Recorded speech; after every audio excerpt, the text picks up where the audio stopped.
I'd like to order lunch for the next 10 years. Is that possible? On the brink of closing, my family's diner was in a tough spot. The one who placed the order was a woman as beautiful as a model. Faced with this unexpected order, both my parents and I were stunned. Then the woman who ordered started chuckling at the sight of us. Is 10 years too short? How about 30 years? Seeing her mischievously smiling, I was reminded of an old friend. My name is Michael. This year, I'll turn 29. Currently, I work at my family's diner, run by my dad, mom, and me, a family of 3. We're not rich, but we're happy. Our diner is a local eatery frequented occasionally by my high school classmates. I grew up in this neighborhood. I attended a local public high school. I wasn't particularly bright, but I spent 3 fulfilling years having fun with my classmates. There was a girl I was interested in. Her name was Emily, and we were in the same class for 3 years. She was slim and pretty like a model. On the other hand, I wasn't much of a looker. I didn't have enough confidence to pursue someone out of my league. What concerned me was her pale complexion. Emily was popular with the boys. She was respected by the girls, but no one seemed to notice her pallor. But I couldn't bring myself to mention it. In that way, I couldn't take my eyes off her. In high school, we brought our own lunch. My mom always nagged me to eat 3 meals a day, no matter what. Being from a diner family, my lunch was always hearty. It was enough to satisfy any growing boy. However, Emily always skipped lunch. One day, I asked one of her close friends about it. Why doesn't Emily eat her lunch? I somehow felt uneasy asking her directly.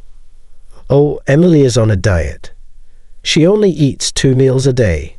It's amazing how thin she is, Emily's friend told me. Why do girls want to be so thin? I couldn't understand. Well, I guess that's just how it is. I was concerned, but that's where I left it. Then one day something happened. Emily's friend was absent. The friend I usually eat lunch with was called away for a club activity. Emily, as usual, was studying alone during lunchtime. While others were spreading out their lunch, Emily, is it okay if I sit here? Curious, I took the seat in front of her. The class was noisy, and no one paid any mind to us. Oh, yeah, Emily replied. Aren't you eating lunch? I heard you were on a diet. As I said that, I opened my own lunch. Yes, that's right, but take care not to ruin your health. Everyone says you're slim and praises you, but you look pale. When I said that, Emily stopped what she was doing. Her smile from earlier was gone. Her face was tense, and I froze, wondering if I had said something wrong.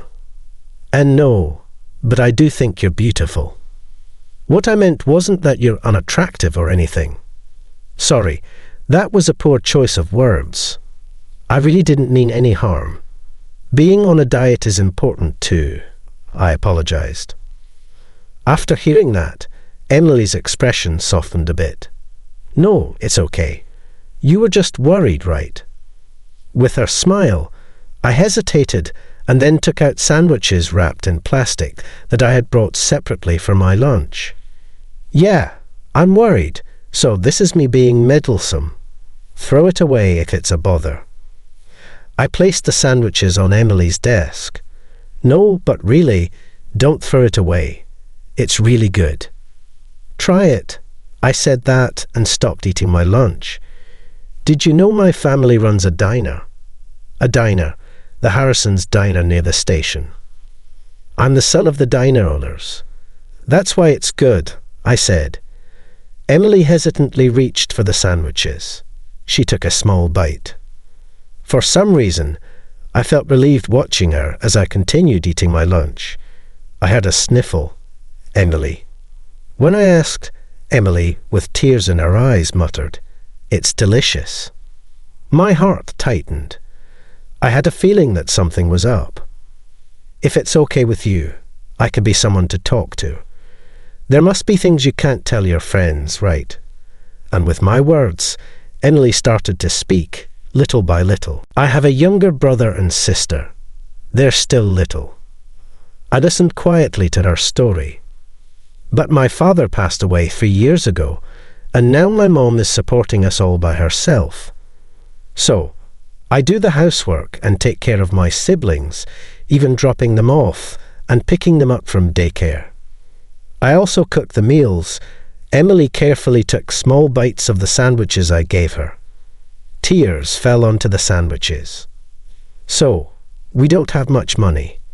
I can't work because I have to take care of my brother and sister.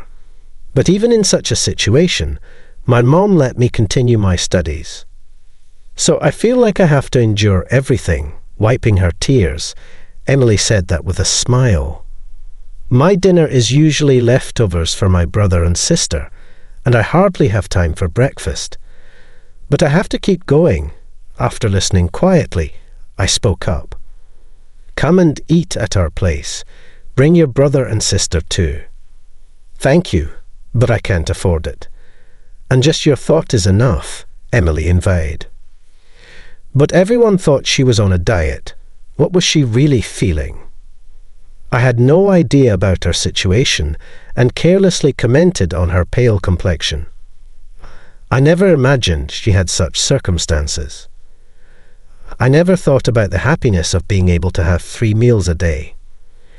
So maybe you're saying that I looked pale wasn't completely wrong, but it's for reasons like that. So don't worry about it. Thanks for worrying about me. You're the only one who noticed, Michael. It surprised me, Emily said, smiling. I couldn't smile. Don't worry about it. That's impossible, of course, after hearing about her situation. I waged my brain, though not the brightest, wondering what I could do. But there's not much someone like me can actually do. So I simply thought of helping her. Emily, here you go. The next day when lunchtime came, I approached Emily and placed a sandwich on her desk. As expected, Emily looked surprised. Michael, didn't I say Emily doesn't eat lunch? One of Emily's friends asked me. Yeah, but I want to give it, so it's okay. Emily stared at the sandwich on the desk. It's from Harrison's Diner, their special club sandwich. Be grateful and eat. Emily, you're a bit too thin. Saying that, I returned to my seat. Was it okay? Was it unnatural? Emily talked with her friend for a bit and then said to me, "Thank you," gratefully. She smiled brightly, and I felt a deep relief. Since then, I continued to give Emily a sandwich every day. Soon, everyone in the class knew about it. Hey, Michael, you like Emily, don't you? One of my classmates said that to me. It was when I was giving a sandwich to Emily. What? No, Emily, concerned about me, tried to refute it. She probably understood why I was giving her the sandwiches, but I didn't want her circumstances to be known. Is it a problem? The whole class buzzed at my words. You silly, right? If you're trying to impress Emily, there are better things than carbs every day. If you really liked her, you wouldn't do that. The classmate mocked and ridiculed me. But I retorted, I'm the son of the Harrison Diner. I'm just giving her the sandwiches I think are most valuable. At that, the classmate tried to mock me again, but Emily's friend countered with a solid argument. It's none of your business, right? Thanks to that, no one else said anything to me. Emily kept saying, I feel guilty, and that's enough. But I said, if you don't eat it, just throw it away, and continued giving her sandwiches until graduation. I thought doing anything more would surely burden Emily, so that was all I felt I could do. Until graduation, no one discovered Emily's family situation. I sometimes worried that my actions were a nuisance, but on graduation day, her words to me, I will never forget your kindness, meant everything. Afterward, I went to culinary school. I got my chef's license and started my journey as a cook, aiming to protect our precious family diner, Harrison Diner. After graduating, I got a job at a traditional American restaurant. There, I learned the basics of American cuisine. I could have joined a family business right away, but my dad was still active, and Mom was also working hard alongside Dad. It didn't seem like there was a role for me yet. In Dad's words, "Don't waste the chance to learn," allowed me to acquire skills I wouldn't have learned at home. After working at the restaurant for about 5 years, I returned home. At first, there were clashes with Dad over the differences between the traditional restaurant and our diner. I complained about how the stock was made, or got scolded for changing the seasoning on my own. But fundamentally, whether it was the restaurant or a family diner, Dad, Mom, and I were the same. We all just wanted our customers to enjoy delicious food, that's all. This isn't a fancy restaurant. Customers come here for good food, not just fancy stock, Dad said. I know your stock is tasty, but if it increases costs, we have to change our prices. We have our own way of doing things. Don't compare us to others. That's not why I told you to learn, Dad said. These words made me reflect deeply. Without realizing it, I had been comparing our diner to the restaurant. I was trying to change what was good about our place. Sorry, I was wrong, I apologized. Dad silently accepted my apology. Seeing this, Mom just quietly smiled, looking pleased. From then on, I saw Dad as my master and learned cooking from him. Of course, my experience in the restaurant wasn't wasted. I learned to make dishes using stock ingredients and to add vegetable scraps to the stock, among other things. Ah, the stock has more depth now, Dad acknowledged. We became partners in protecting Harrison Diner. But those days didn't last long. Though we were in a prime location near the station, the competition was fierce. Just about 2 years ago, a fast food chain opened, and about a year ago, a family-style restaurant. The arrival of these two competitors clearly dealt a major blow to our business. Office workers preferred the quick service of the family-style restaurant, and students liked the hearty meat and fried food of the fast food chain. To adapt, we introduced quicker pasta and started offering takeout, including fried food combos aimed at students. However, we couldn't compete with the chain stores that offered cheaper meals due to their bulk purchasing power. This diner, where I grew up since I was little, as I grew older, I worked alongside Dad, trying various strategies to keep it going. But the number of customers dwindled, and we had many days that felt like we were closed even when we were open. Our regulars and friends who occasionally visited would say, "Don't give up and keep going." But it was hard to know what more we could do. That day we had no customers at all. The diner was eerily quiet during lunchtime. "Maybe we should close the diner," I said, and Dad responded, "Yeah, I think so. We've reached our limit." His voice, resigned and sad, echoed in my heart, and Mom just looked down. I felt like crying, seeing the two of them like that.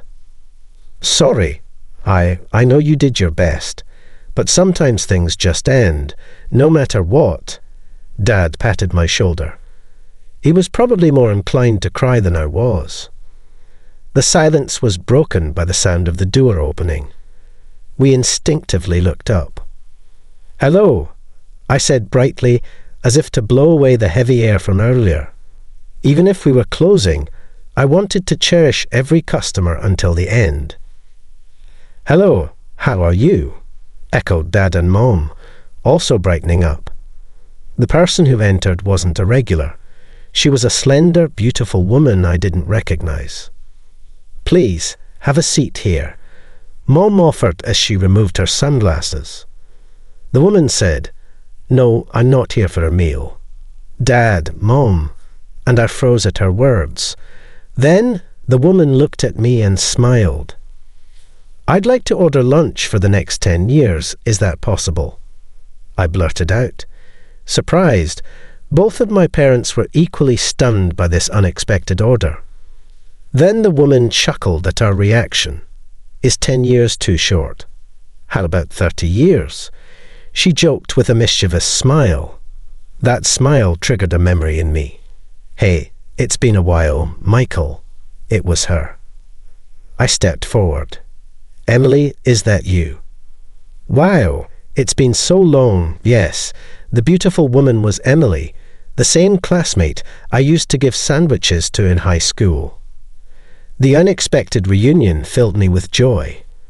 "Mom, make some coffee. Come on, have a seat," I urged, but Emily laughed. "I'm not here for a meal. I wanted to order some lunch." I tilted my head in confusion. While Mom prepared the coffee, we sat facing each other at the table. "What do you mean? And what are you up to now? Are you doing well?"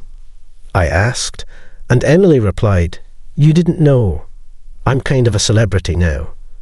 Emily began her story about her life after graduating from high school. Apparently, she was introduced to a cooking class by a senior at the company where she worked as an office clerk.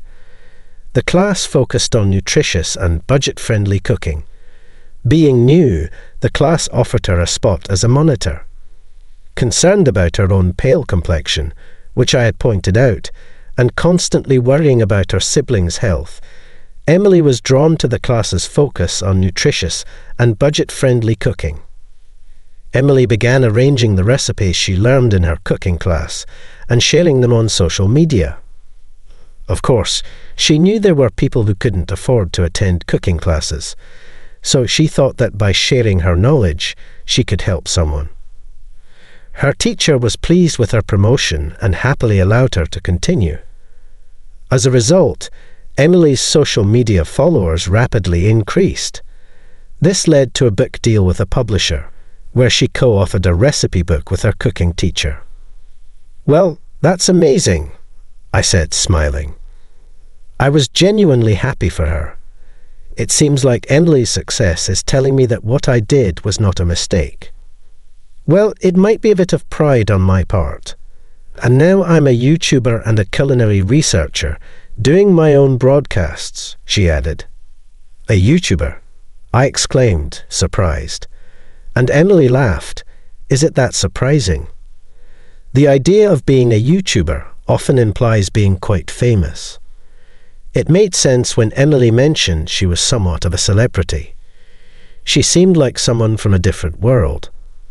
That made her reason for being here even more puzzling. She must have sensed my confusion and explained, "Actually, a girl from our class who I was close with told me that Harrison Diner was going through tough times. I wanted to see if there was anything I could do, so I came today." "I see, thank you," I said, expressing my gratitude. Emily then said, "I should be the one thanking you. You don't know how much you helped me back then. It wasn't just the sandwiches, but also your thoughtfulness and kindness." I looked up at her. "The person I am today is because of you, Michael. You pointed out my pale complexion and provided those sandwiches, which are from here. So, for this diner, I'll order for 10 years, 20 years, however long it takes. Now it's my turn to help you." Tears welled up in my eyes. "Thank you," I managed to say, and she just smiled happily. "I'll deliver lunch every day," I promised. "Could you also make them for my brother and sister?" "They need lunch for school every day," she asked, tears streaming down my face as I repeatedly nodded at her words.